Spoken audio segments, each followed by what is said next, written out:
SB inter college की YouTube channel में आपका स्वागत है। प्यारे बच्चों, आज मैं फिर लेकर आया हूँ कक्षा 7 के बच्चों को विज्ञान का क्लास, जिसमें आप लोगों को मैं तीसरा इकाई के अंतर्गत पदार्थ की संरचना एवं प्रकृति पर हम चर्चा करेंगे। मैंने इसके पहले भाग में आप लोगों को पढ़ाया था अणु तथा परमाणु के बारे में। ये आपको आज मैं दूसरा भाग के अंतर्गत हम पढ़ाएंगे आप लोगों को पदार्थ की अवस्थाएं। तो प्यारे बच्चों, पहले हम आप लोगों को पदार्थ की अवस्थाओं के अंतर्गत पहले मैंने आप लोगों को बताया था अणु तथा परमाणु। तो अणु और परमाणु के बारे में मैं एक बार फिर से आप लोगों को चर्चा कर दे रहा हूँ, ताकि आप लोगों को पिछली क्लास की जो जानकारी थी वो फिर से प्राप्त हो जाए। तो प्यारे बच्चों, अणु जो है वो स्वतंत्र अवस्था में रहता है और परमाणु स्वतंत्र अवस्था में नहीं रह पाता। वो किसी न किसी अपने छोटे इकाइयों से जुड़कर अणु का निर्माण करता है। तो आगे हम बात करेंगे पदार्थ की अवस्थाएं। तो प्यारे बच्चों, इसमें हम आप लोगों को बताए थे कि पदार्थ जो है, पदार्थ की 3 अवस्थाएं हैं मुख्यतः।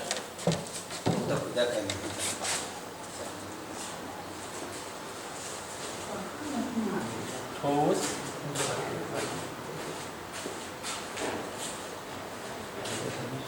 द्रव, तीसरा है गैस। तो हम इन्हीं 3 अवस्थाओं के बारे में चर्चा करेंगे आप लोगों से।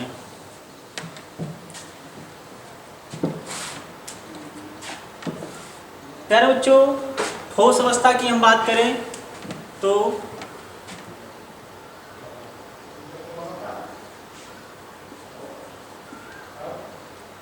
पदार्थ की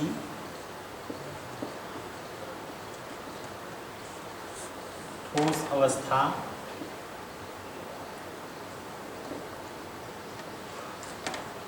के कण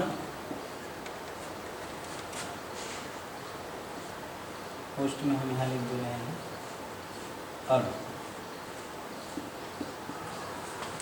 अध्ययन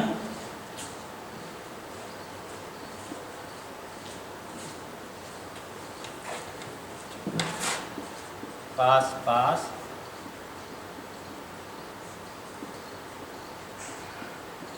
होते हैं,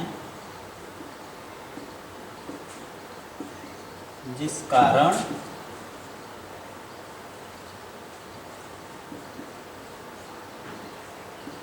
उनके बीच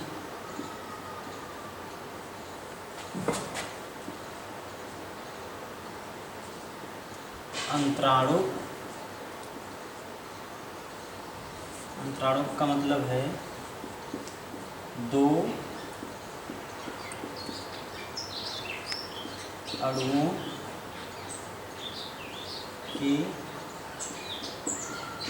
बीच का स्थान कम होती है। देखिए बच्चों, ठोस पदार्थ के बारे में हम बात कर रहे हैं। तो पदार्थ की ठोस अवस्था के कण का मतलब अणु अत्यंत पास पास होते हैं, जिस कारण उनके बीच अंतराणु का तात्पर्य है 2 अणुओं के बीच का स्थान कम होती है, जिसके कारण ठोस अवस्था का आकार एवं आयतन दोनों निश्चित होता है। जैसे कोई ये ठोस पदार्थ है,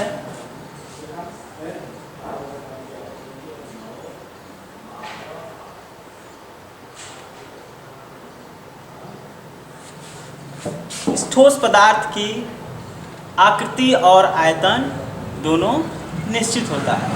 और इनके अणुओं की हम बात करें तो इनके अणु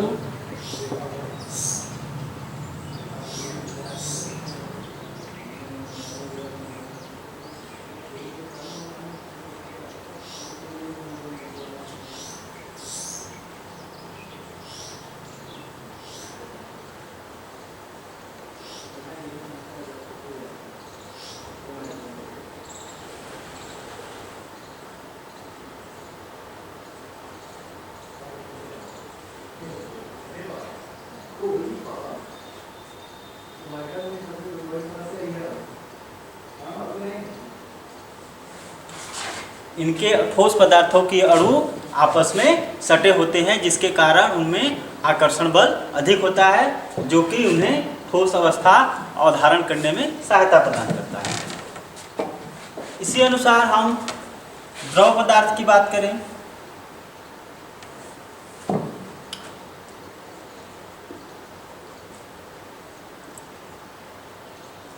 पदार्थ की द्रव अवस्था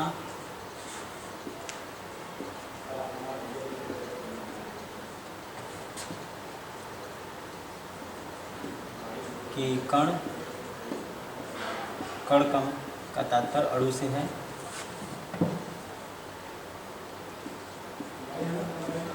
ठोस के अपेक्षा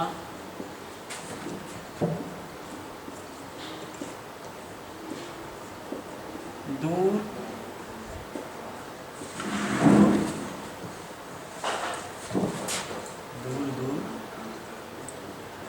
होते हैं,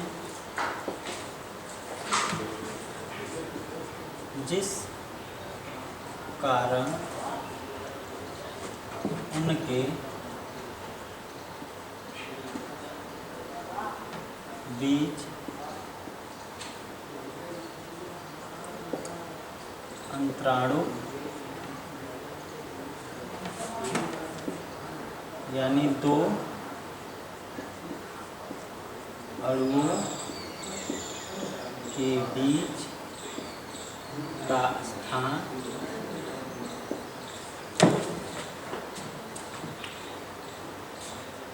ठोस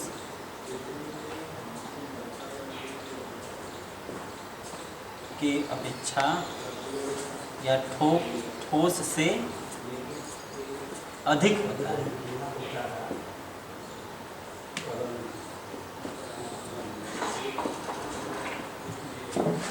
इसका भी मैं एक उदाहरण बता दे रहा हूँ।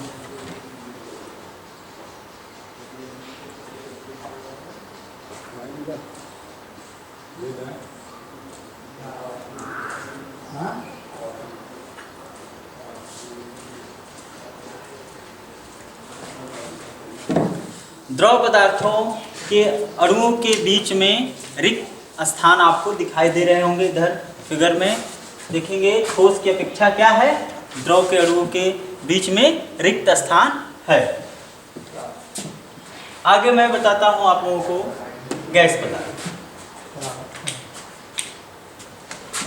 ठीक उसी प्रकार गैस पदार्थों के अणुओं के बीच में इन दोनों के अपेक्षा रिक्त स्थान अधिक होता है, जिसके कारण उसकी आकृति और आयतन दोनों अनिश्चित होता है। लिख देता हूँ।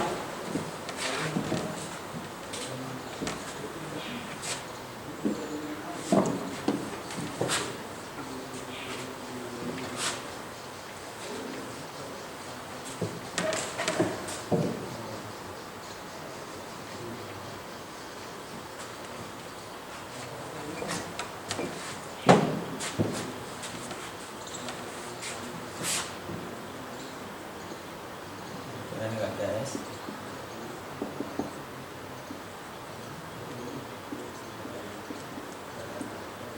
पदार्थ की गैस अवस्था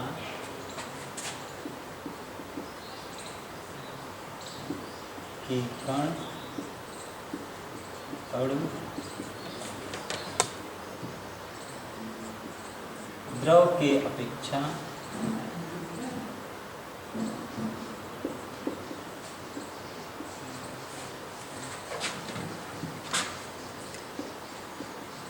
काफी दूर दूर होती है, जिसके कारण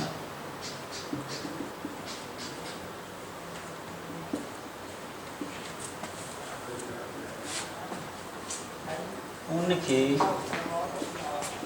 बीच अंतराणु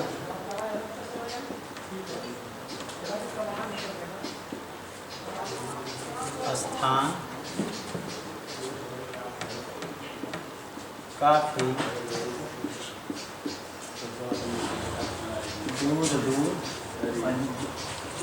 होते हैं।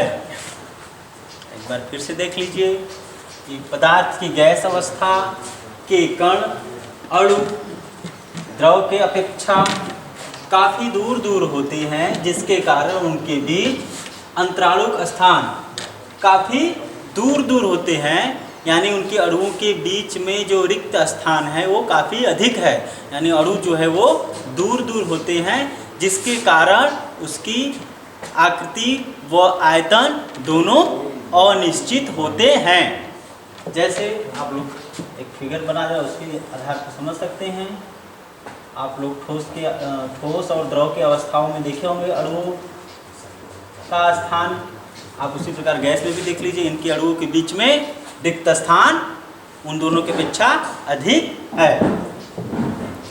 तो प्यारे बच्चों, आप लोगों को पदार्थ की अवस्थाओं के बारे में समझ में आया होगा। अब इसके आगे हम चलते हैं पदार्थ की आणविक संरचना।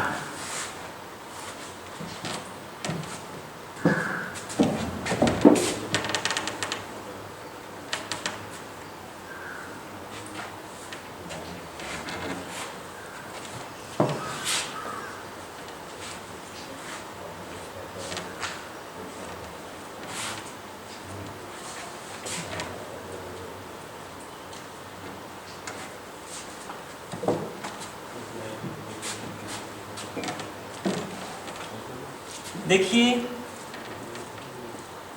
पदार्थों में अंतर उनके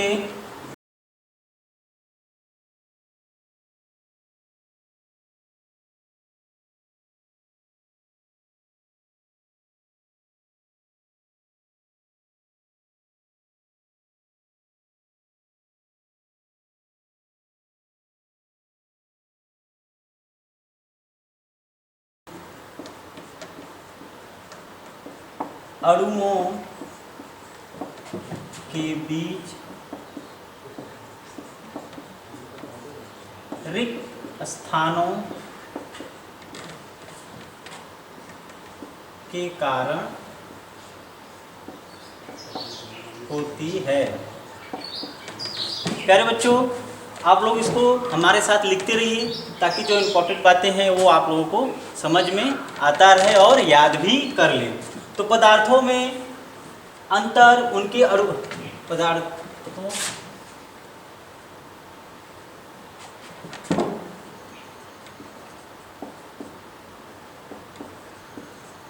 अंतर उनके अणुओं के बीच रिक्त स्थानों के कारण होता है। आगे है अंतराणुक। अभी मैंने आप लोगों से अंतराणुक के बारे में बात किया था। अंतराणुक क्या होता है, तो उसको भी आप लोग लिखिए। कोई पूछ दे कि अंतराणुक किसे कहते हैं या अंतराणुक क्या है, इसके बारे में बताइए, तो आप लोग बता सकते हैं।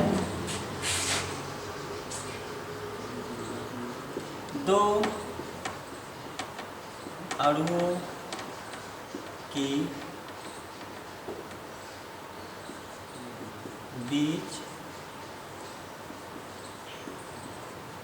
रिक्त स्थान को अंतराणुक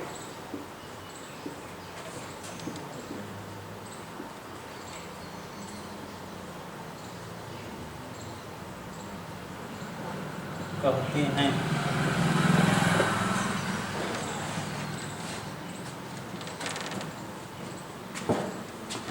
अब इसके बाद मैं इस हेडिंग के थ्रू में आप लोगों को हम बताएंगे कि ठोस, द्रव और गैस की जो संरचना होती है उस पर किस प्रकार से पदार्थ के अणु का आधार होता है।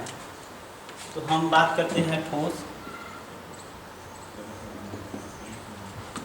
प्यारे बच्चों, ठोस पदार्थों की आकृति व आयतन दोनों निश्चित होती है।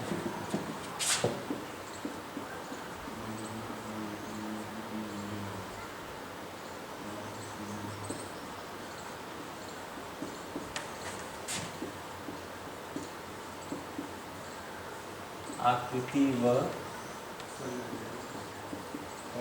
आयतन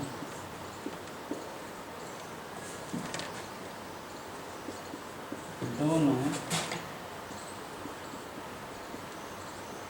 निश्चित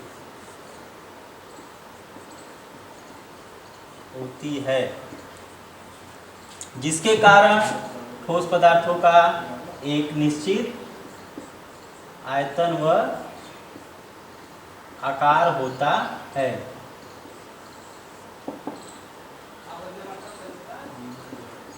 इसके अणु क्या है, आपस में सटे हुए हैं।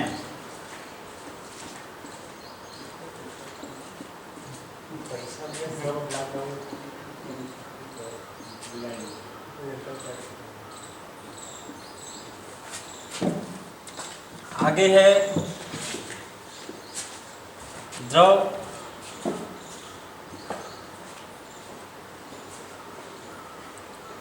द्रव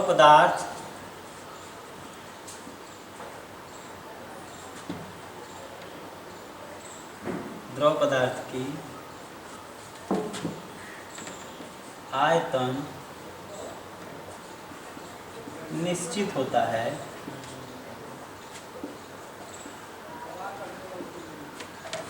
होती है,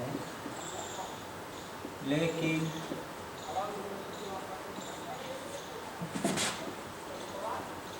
आकार अनिश्चित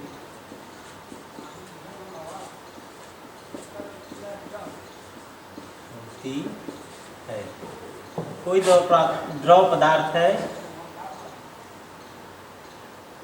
जो इस गिलास में भरा है, जैसे जल ले लीजिए।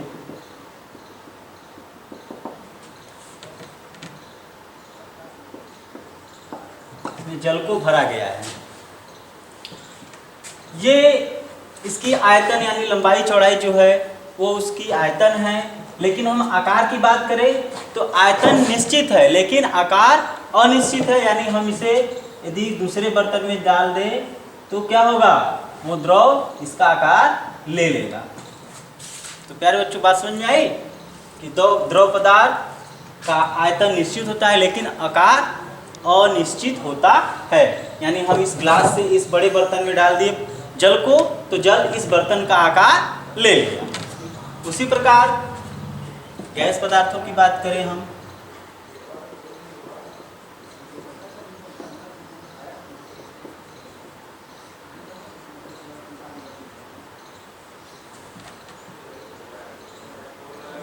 गैस पदार्थ की आयतन एवं आकार दोनों अनिश्चित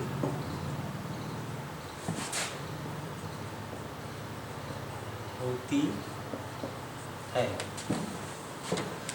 गैस पदार्थ जैसे आप लोगों को घर में धूप वगैरह जलाए जाते होंगे तो देखे होंगे, जब धूप अगरबत्ती को जलाया जाता है तो उसमें से धुआं निकलता है। जो धुएं निकलते हैं उसकी ना ही कोई आकृति है और ना ही आकार, वो आपके रूम में या कमरे में पूरी तरह से फैल जाती है, कमरे का आकार ले लेता है, कमरा खोलने पर बाहर चली जाती है उसका आकार ले लेता है, और ना ही उसका कोई आयतन है। इसी कारण इसको आप गैस को किसी मतलब छोटे से छोटे बॉक्स में आप दबा कर रख सकते हैं। सबसे अच्छा इसका उदाहरण है, आप लोग देखे होंगे कि आप लोगों के घर में गैस चूल्हा जरूर होगा, सिलेंडर में जो है कि गैसों को क्या किया जाता है, दबाकर भरा जाता है। उसमें उसका ना ही कोई आकृति है और ना ही आयतन, इसी कारण उसमें अधिक से अधिक भरा जा सकता है। भरने के बाद उसे यूज करते हैं। तो प्यारे बच्चों, आज आप लोगों को समझ में आया होगा। दो हेडिंग हम पढ़ाए हैं, पदार्थ की अवस्था और पदार्थ की आणविक संरचना। आणविक संरचना के अंतर्गत हमने बताया कि ठोस पदार्थों की अणुओं के बीच किस प्रकार से अंतर है। कुछ ऐसे ठोस पदार्थों में हमने बताया कि ठोस पदार्थों के कण क्या है, बहुत घनिष्ठ हैं, उसमें आकर्षण बल अधिक है क्योंकि वो एक दूसरे के संपर्क में सटे हुए हैं। और उसी प्रकार हमने द्रव पदार्थ में बताया कि इसके अणु क्या है, ठोस की अपेक्षा दूर दूर है, जिसके कारण इसकी आयतन तो निश्चित है लेकिन आकार अनिश्चित है, यानी जिस बर्तन में हम इसे डालें उसमें वो उसका आकार ले लेता है। ठीक उसी प्रकार हमने बताया कि गैस पदार्थों की ना ही कोई आकृति है और ना ही कोई आयतन है, इनके अणु क्या है, दूर दूर है। द्रव की अपेक्षा क्या है, दूर है, ना ही इसका इसी कारण इसकी ना ही कोई आकृति है और ना ही आयतन। तो हम उम्मीद करेंगे बच्चों आप लोगों को बातें समझ में आई होंगी, और आप लोगों को जो बातें समझ में आई होगी उसके लिए आप अपना नाम लिखकर YouTube चैनल पे कमेंट करिएगा। जो नहीं समझ में आए उस बातों को पूछ सकते हैं। तो आज के लिए धन्यवाद।